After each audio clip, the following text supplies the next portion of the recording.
Hello everyone. Got 3 dirty jokes for you today. So one evening, Harold and Carol were celebrating their 40 years of marriage when Harold decided to ask Carol a question that had been weighing on his mind for a long time. Carol, we've had such a wonderful life together, full of contentment and blessings. But there's something I've always wondered about. Tell me the truth. Have you ever been unfaithful to me? Carol hesitated for a moment before finally responding. Yes, Harold, 3 times. Harold was shocked and asked her to explain. Carol took a deep breath and began. Do you remember right after we were married? When we were struggling financially and the bank was about to foreclose on our house. Harold nodded, remembering the difficult times. Carol continued, well, after I went to see the banker one night. The next day the bank extended our loan. Harold was shocked, but he understood that Carol had acted out of love for him and their future together. Carol went on to describe a second instance. Remember when you almost died from a heart problem and we couldn't afford the operation? Harold nodded, the memory still vivid in his mind.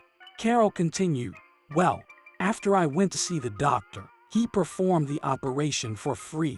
Again, Harold was shocked, but he forgave Carol for her actions, which were driven by love for him. Finally, Carol told the third story. Do you remember when you ran for president of your golf club and needed 14 more votes? So 3 engineers and 3 accountants are traveling by train to a conference.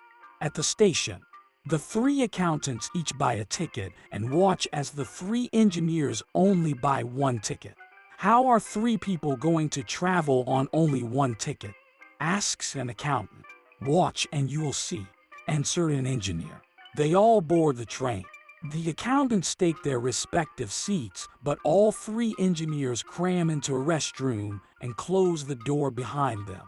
Shortly after the train has departed, the conductor comes around collecting tickets. He knocks on the restroom door and says, "Tickets, please." The door opens just a crack and a single arm emerges with a ticket in hand. The conductor takes it and moves on. The accountants see this and agree it is a clever idea. So after the conference, the accountants decide to copy the engineers on the return trip and save some money. When they get to the station, they buy 1 ticket for the return trip. To their astonishment, the engineers don't buy a ticket at all. How are you going to travel without a ticket? Says one perplexed accountant. Watch and you'll see, answered an engineer. When they board the train, all 3 accountants cram into a restroom, and the 3 engineers cram into another one nearby. The train departs. Shortly afterward, one of the engineers leaves his restroom and walks over to the restroom where the accountants are hiding. He knocks on the door and says, "Tickets, please." So a businessman was determined to find the best candidate for the manager of a large division position. He believed that the simplest questions often reveal the most about a person. So he decided to ask each applicant the age-old arithmetic question. What is 2 plus 2?